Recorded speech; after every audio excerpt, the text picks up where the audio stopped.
नमस्कार, मनी गुरु में आप सभी का स्वागत है। मैं हूं स्वाति रायना। 1 अप्रैल को सिर्फ कैलेंडर मत बदलिए, अपनी फाइनेंशियल प्लानिंग भी बदलिए। अगर आपको कोई भी नई फाइनेंशियल प्लानिंग करनी है, अपनी पुरानी फाइनेंशियल प्लानिंग में कुछ बदलाव करने हैं, टैक्स प्लानिंग की शुरुआत करनी है, तो 1 अप्रैल यही वो तारीख है जिससे आपको अपनी तमाम फाइनेंशियल प्लानिंग की प्लानिंग शुरू करनी चाहिए। और ऐसा क्यों? क्योंकि 1 अप्रैल से अगर आप तैयारी करते हैं तब जाकर आपको पूरे फाइनेंशियल ईयर का फायदा मिलता है। कई लोग आनंद फानंद में बिल्कुल फाइनेंशियल ईयर के एंड में या तो निवेश करते हैं, टैक्स प्लानिंग के लिए निवेश करते हैं। वो आपको बिल्कुल भी नहीं करना है। समय सही है, मौका है, दस्तूर भी है। तो ऐसे में आपके लिए 1 अप्रैल की तारीख है बेहद ही खास, और कुछ ऐसे बदलाव जिसको सुनकर और समझकर आपको अब इस साल नए वित्त वर्ष की फाइनेंशियल प्लानिंग करनी है। तो खास चर्चा आज मनी गुरु में यही रहेगी। क्या खास और हम शो में चर्चा करने जा रहे हैं, जरा उस पर एक नजर सबसे पहले डाल लेते हैं। आज हम शो में जानेंगे 1 अप्रैल से हो रहे कौन से जरूरी बदलाव, ये जानेंगे। नए वित्त वर्ष में कैसी हो टैक्स प्लानिंग, हेल्थ इंश्योरेंस की जरूरत कैसे पूरा करें, साथ ही कैसे करें पोर्टफोलियो रीबैलेंस।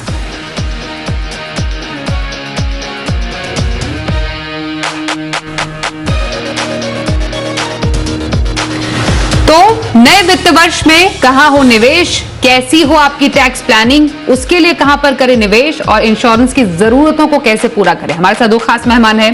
सबसे पहले परिचय करा दें, कृष्ण मल्होत्रा, पार्टनर ध्रुव एडवाइजर्स LLP। टैक्स से जुड़ी हर बारीकियां हम कृष्ण जी से समझेंगे। सर, बहुत स्वागत है आपका शो में। साथ ही निवेश के गुर 1 अप्रैल 2021 से जो आपको कर लेने हैं पक्के, उसको समझेंगे बारीकी से हर्षवर्धन रुंगटा से। ये है सर्टिफाइड फाइनेंशियल प्लानर। हर्षवर्धन, आपका भी बहुत स्वागत है। तो कुछ ऐसे जरूरी बदलाव, सबसे पहले नया वित्त वर्ष और नए नियम। कुछ सुर्खियां दिखा देते हैं आपको उसकी कि आपको किस चीजों के लिए तैयार रहना है नए वित्त वर्ष में।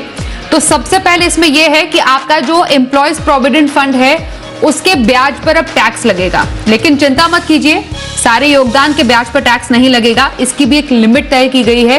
तो 1 अप्रैल से आपको किस अमाउंट को नजरअंदाज नहीं करना है, ये बताएंगे। रिटर्न फाइल नहीं करने पर दुगना TDS कट सकता है, इसलिए जो लोग इस बात को लेकर आलस करते हैं उसको इसका ख्याल रखना है। यूलिप मैच्योरिटी पर टैक्स अब लगेगा, इसकी भी चर्चा होगी।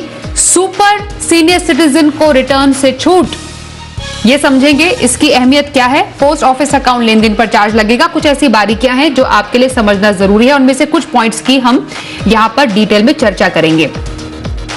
सबसे पहले कृष्ण मल्होत्रा जी, यहां पर प्रोविडेंट फंड पर ब्याज की बात की जा रही है। माफ कीजिए, जैसे ही प्रोविडेंट फंड पर ब्याज की चर्चा हुई, लोगों में काफी ज्यादा टेंशन आ गई कि आखिरकार EPF सबसे पॉपुलर जो कि टैक्स सेविंग इंस्ट्रूमेंट है, हालांकि मैंडेटरी इसमें कंट्रीब्यूशन होता है और काफी अच्छा खासा ब्याज भी इसमें मिलता है, इस पर क्यों टैक्स लगा दिया? तो इस पर एक क्लैरिटी है कि हाँ, एक पर्टिकुलर अमाउंट मतलब 2.5 लाख तक अगर आप योगदान करते हैं EPF पर तो ब्याज पर कोई टैक्स नहीं लगेगा। उसके ऊपर जैसे ही अमाउंट गया तो आपकी टैक्सेबल इनकम में जुड़ जाएगा। जरा इसकी थोड़ी और बारीकियां समझाएं, किनको परेशान होने की जरूरत है और कौन निश्चिंत रहे।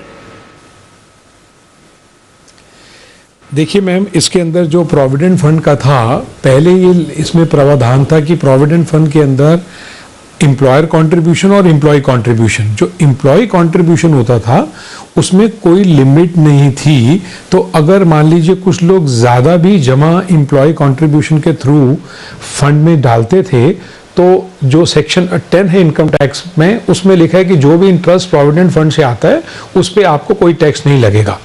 तो जो हाई इनकम ग्रुप के जनरली हाई सैलरीड लोग होते थे, वो प्रोविडेंट फंड के अंदर अपना कंट्रीब्यूशन इतना ज़्यादा डालते थे, तो उस पर उन्होंने कहा है कि अगर 2.5 लाख, 2.5 लाख से ज़्यादा एक साल में अगर आपका इंटरेस्ट एक्रू होता है प्रोविडेंट फंड के ऊपर, तो जो अमाउंट 2.5 लाख से ज़्यादा एक्सीड करेगा उस अमाउंट इंटरेस्ट अमाउंट पे आपको इनकम टैक्स देना पड़ेगा। तो इसका जो इम्पैक्ट पड़ेगा, generally high income group somewhere around अगर आप 12% मान के चलें, तो अगर नीचे से अगर हम कैलकुलेशन शुरू करें 40-41 लाख की इनकम के ज़्यादा की जिनकी सैलरीज हैं, और उसके बाद अगर वो कंट्रीब्यूशन 12 से ज़्यादा करते हैं, अपनी प्रोविडेंट फंड की कंट्रीब्यूशन को इंक्रीज करते हैं, तो उन्होंने एक तरह की 2.5 लाख की लिमिट डाल दी है कि भाई 2.5 लाख से ज़्यादा अगर आप इंटरेस्ट कमाते हैं प्रोविडेंट फंड में, जो हिस्टोरिकली हमेशा विदाउट एनी लिमिट एग्जेम्प्ट होता था, वो एग्जेम्प्ट नहीं होगा। तो ये तो एक ये था। इस बार जो दूसरा बिल आया और अभी जो प्रेसिडेंट ने असेंट दी और वो लॉ बना, उसमें उन्होंने एक और प्रावधान डाला कि अगर एम्प्लॉयर कंट्रीब्यूशन नहीं करता तो और सिर्फ एम्प्लॉय ही कंट्रीब्यूशन कर रहा है, तो उसमें 2.5 लाख की लिमिट 5 लाख की लिमिट कर दी गई है। तो यूजुअली हर प्राइवेट जो एम्प्लॉयर होता है उसको तो प्रोविडेंट फंड में डालना पड़ता है। तो जहां तक मेरी अंडरस्टैंडिंग है, तो गवर्नमेंट के अंदर लोग पेंशन फंड में डालते हैं बजाय प्रोविडेंट फंड के। तो शायद ये जो सेकंड प्रावधान 5 लाख का है, ये गवर्नमेंट के लिए होगा कि अगर आपका कंट्रीब्यूशन प्रोविडेंट फंड में नहीं जा रहा, पेंशन फंड या दूसरे और फंड्स में जा रहा है, तो उस सिचुएशन में उनकी अगर वो अपना कंट्रीब्यूशन देते हैं, वो लिमिट 2.5 लाख से ज़्यादा इंक्रीज करके 5 लाख कर दी है कि 5 लाख से ज़्यादा इंटरेस्ट अगर आप एक्रू होगा तभी उस पर टैक्स लगेगा। अप टू 5 लाख तक का इंटरेस्ट अगर 1 साल का एक्रू होगा आपके प्रोविडेंट फंड पे, it will continue to remain as exempt under section 10 में उसको आपको एग्जेम्पशन पूरी ये मिलेगी। तो ये एक प्रोविडेंट फंड का जर्नली इम्पैक्ट हमने देखा है। और इसमें मुझे लगता है कि जो छोटे सैलरीड क्लास लोग हैं, जिनका प्रोविडेंट फंड बहुत ज़्यादा नहीं होता है, उनका इंटरेस्ट भी ज़्यादा नहीं होगा, तो उस सिचुएशन में वो शायद 2.5 लाख की लिमिट को क्रॉस ना कर सकें, उन पे इस पे कोई इंपैक्ट नहीं पड़ेगा। हाई इनकम अर्नर्स के लिए यहाँ पर कृष्ण जी ने बोला कि उनको ज्यादा इंपैक्ट पड़ेगा, या जो लोग बहुत ज्यादा योगदान ईपीएफ में कर देते हैं। वॉलंटरी वीपीएफ भी एक, आप सबको मालूम होगा, एक तरीका होता है अपने पीएफ अकाउंट में और ज्यादा योगदान करने का। अब ऐसे में आप लोगों को इस हिसाब से अपनी टैक्स प्लानिंग करनी है कि आपका 2.5 लाख से ऊपर अगर अमाउंट बन जाएगा आपके ईपीएफ में, तो आपको जो भी एक्स्ट्रा अमाउंट होगा, मानिए 3 लाख हो गया, तो 2.5 लाख के ऊपर जो 50,000 है उसका जो ब्याज होगा वो आपको टैक्स उस पर देना पड़ेगा। ये समझना बेहद जरूरी है। हर्षवर्धन, यहां पर जब नए साल की टैक्स प्लानिंग की बात हो रही है, तो हमने पिछले फाइनेंशियल ईयर से काफी सारे सबक लिए हैं और यह भी मालूम चल गया कि इंश्योरेंस तो लेना बहुत जरूरी है हर किसी के लिए, पहली सीढ़ी माना जाता है, लेकिन उस पहली सीढ़ी से भी पहले जो आपको तैयारी करनी है वो इमरजेंसी फंड की करनी है। कई लोग इस बारे में इतने ज्यादा अनप्रिपेयर्ड नजर आए कि इमरजेंसी के लिए कोई तैयारी ही नहीं की। स्वाति, आपने एकदम सही कहा। अभी आपने टैक्स बेनिफिट की एक बात की है और एक इमरजेंसी फंड की बात की है। हम दोनों पहलुओं से देख लेते हैं।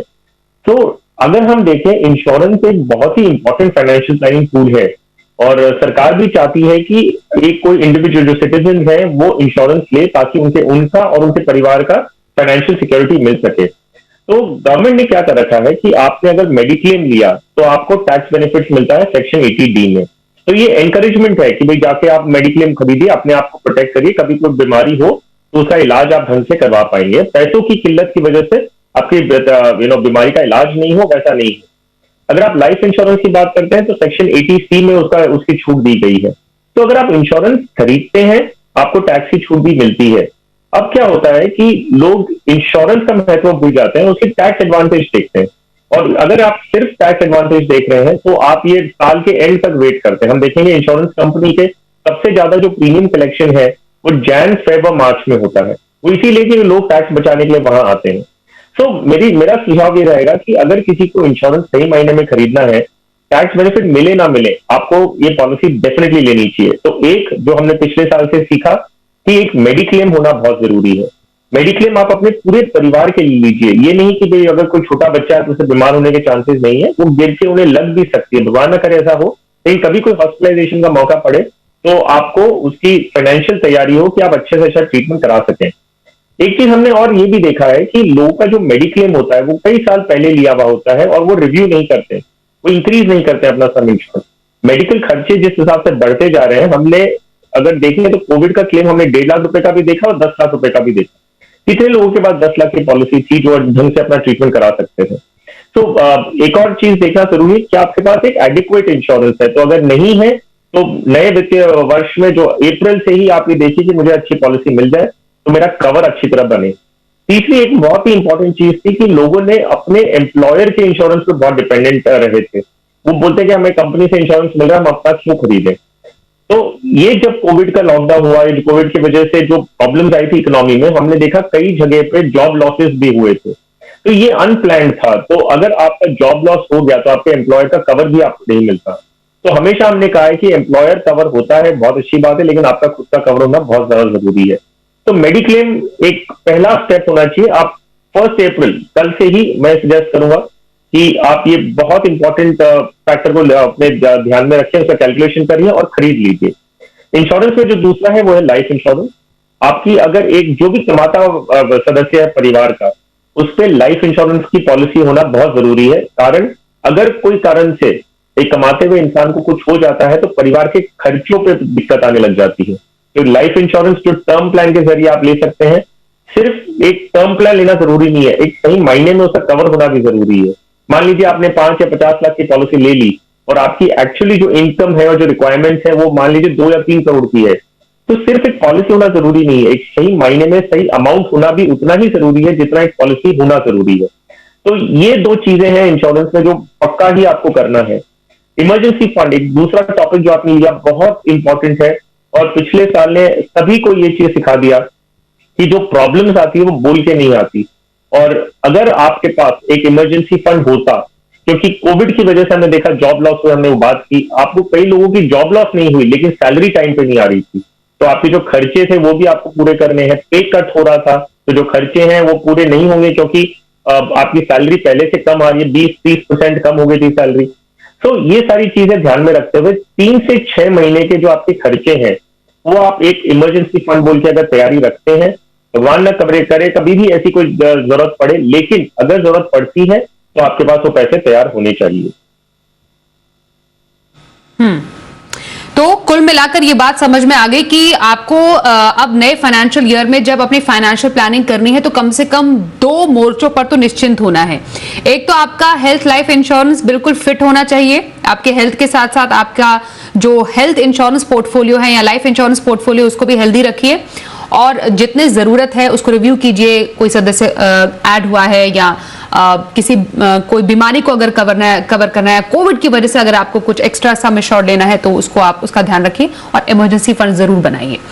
यहाँ पर वक्त एक छोटे से ब्रेक का होगा। ब्रेक के बाद खासतौर पर चर्चा रहेगी 75 साल से ऊपर जो सुपर सीनियर सिटीजन है उनको टैक्स रिटर्न भरने से राहत, किन बातों का रखना है ख्याल, और यूलिप पर जो मैच्योरिटी रकम है उस पर टैक्स के नए नियम, किन बातों का ध्यान रखते हुए उस पर निवेश करें नए वित्त वर्ष में, जानेंगे थोड़ी सी देर में। देखते रहिए मनी गुरु।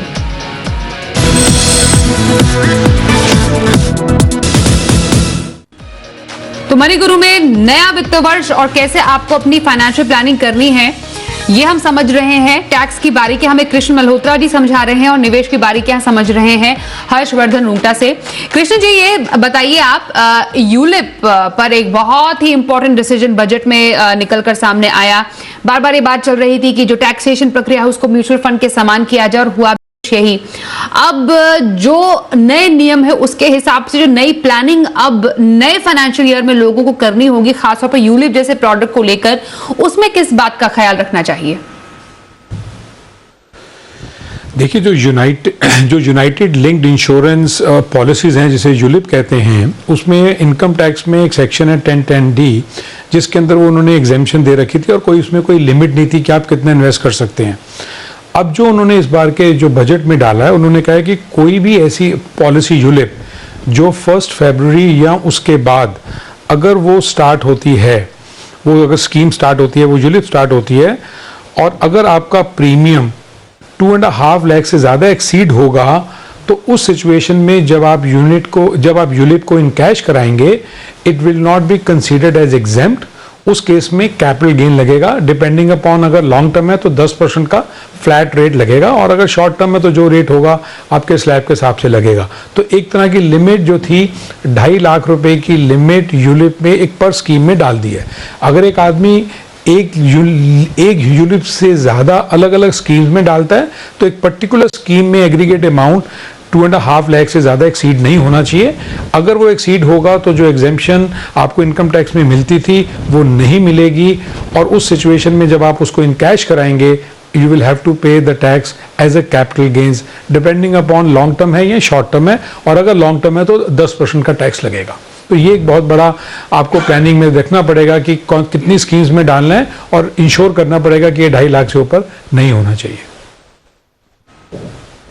ये important development unit linked insurance plan ULIP को लेकर डेफिनेटली हुई है। हर्षवर्धन, एक और जो पूरे टैक्स सिस्टम को थोड़ा सा और जो टैक्स पेयर है उसके लिए उनके लिए सरल करने के लिए बजट की हम बात करें, उसमें एक और जो बड़ी खबर निकल कर आई थी वो तो सुपर सीनियर सिटीजन, मतलब 75 साल से ऊपर जो नागरिक हैं उनको रिटर्न भरने की जरूरत नहीं है, लेकिन उसके साथ कुछ if and buts and clauses भी थे।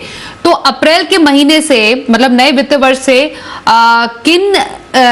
कैसे सरल होने जा रहा है 75 साल से ऊपर वालों के लिए रिटर्न भरना, क्योंकि उनको तो भरना ही नहीं रिटर्न, उनके लिए छूट है। जी हाँ, अगर आपकी जो एग्जेम्पशन लिमिट में अगर इनकम है तो आपको टैक्स रिटर्न भरना नहीं है। तो ये सिर्फ कन्वीनियंस पॉइंट ऑफ व्यू से दिया गया था। आपको एक चीज और हाईलाइट करनी जरूरी है कि रिटर्न भरना जरूरी नहीं है, लेकिन अगर कोई भरना चाहे तो डेफिनेटली भर सकता है।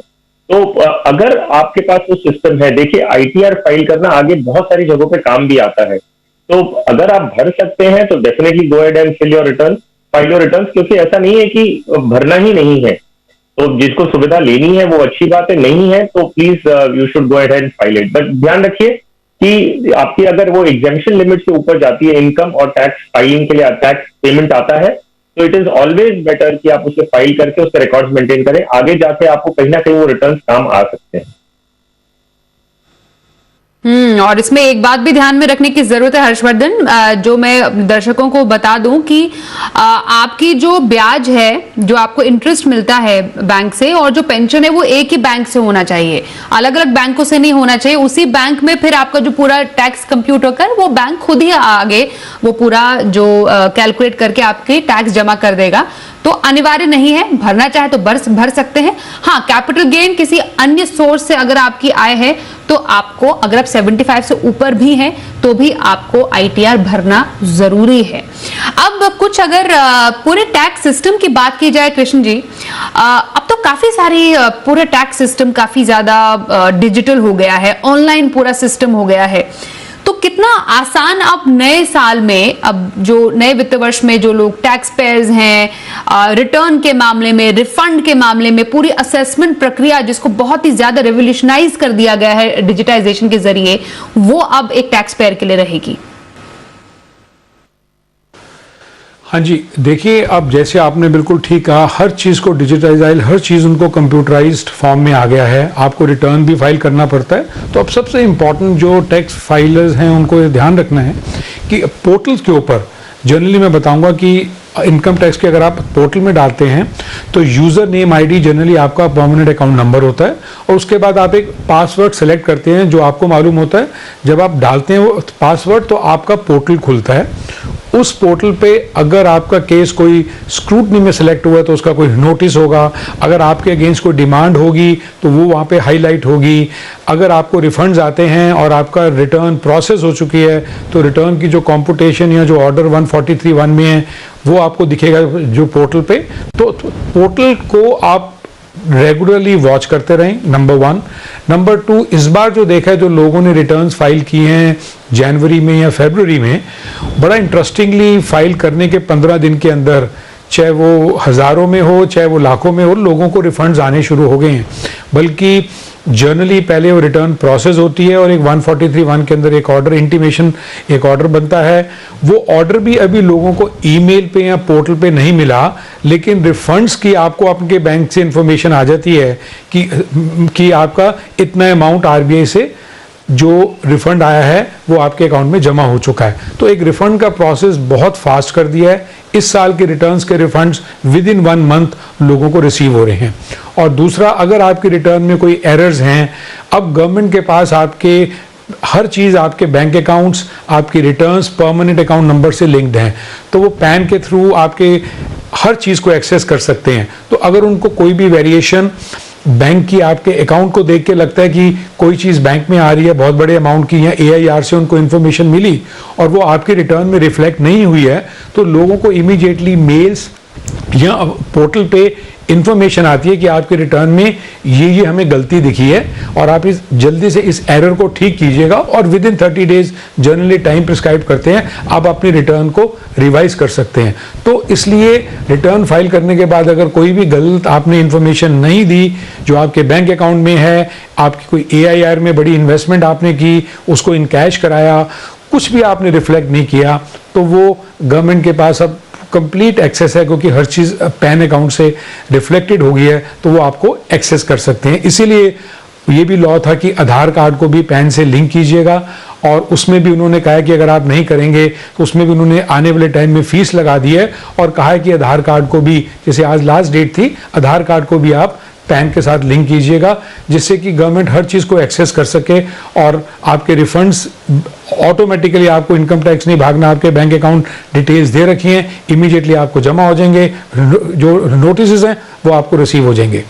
और इसी तरीके से जो स्क्रूटनी है, पहले आपको जो नोटिस आता था आप जाना पड़ता था, अब जैसे आप जानते हैं फेसलेस हो गई है, तो वो एक बहुत बड़ा प्रावधान है कि जितने भी जो नोटिस आएंगे, जो वो इन्फॉर्मेशन आपसे मांगना चाहते हैं, आपके पोर्टल में डिटेल्स आएंगी क्या चाहिए, आपको अपनी सबमिशन भी थ्रू ईमेल फाइलिंग के थ्रू ही तो कुल मिलाकर पड़ेगी अपनी सारी सबमिशन, ईमेल के थ्रू, डिजिटल के थ्रू, ये जो जैसा आप बता रहे हैं कृष्ण जी कि पूरी जो कॉन्वर्जेशन है वो टोटली अब वर्चुअल हो गई है, तो आपको फिजिकली कहीं पर जाने की अब जरूरत नहीं है। चाहे फेसलेस सिस्टम, टैक्स सिस्टम की भी बात की जाए, बहुत ही रेवोल्यूशनरी बदलाव हुए हैं टैक्स सिस्टम में।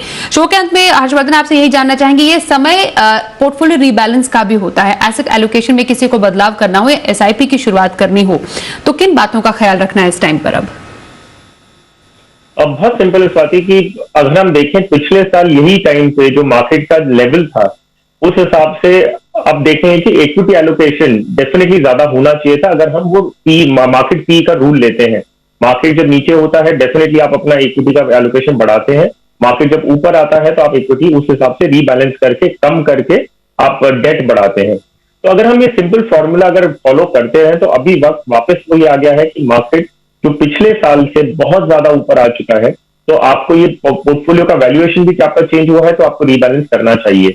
अगर ये एक्सरसाइज आप हर साल करते हैं तो आप देखें कि जो एफिशिएंसी है, जो buy low and sell high, ये जो कॉन्सेप्ट है, या एक्चुअली में आप उसे फुलफिल कर पाएंगे। तो एसेट एलोकेशन आप डिसाइड कर लीजिए कि आपको कितना रखना है, कितना इक्विटी में होगा, कितना डेट में होगा, और वैल्यूएशन के बेसिस पे जो भी डेट की अगर वैल्यू बढ़ती है तो आप डेट थोड़ा बेच के इक्विटी लेंगे, अगर इक्विटी की वैल्यू बढ़ती है तो इक्विटी बेच के डेट लेंगे। इस हिसाब से आप रीबैलेंस करिए, और ये एक्सरसाइज आप हर साल अगर अप्रैल में करते हैं तो ये एक टाइमलाइन बैठ जाता है आपका। ये नहीं कि आप कभी भी आपका मन कर रहा है मार्केट को देख के आप रीबैलेंसिंग कर रहे हैं, आप एक टाइम फिक्स करके उसे करिए। तो April is a good time when you can do this exercise.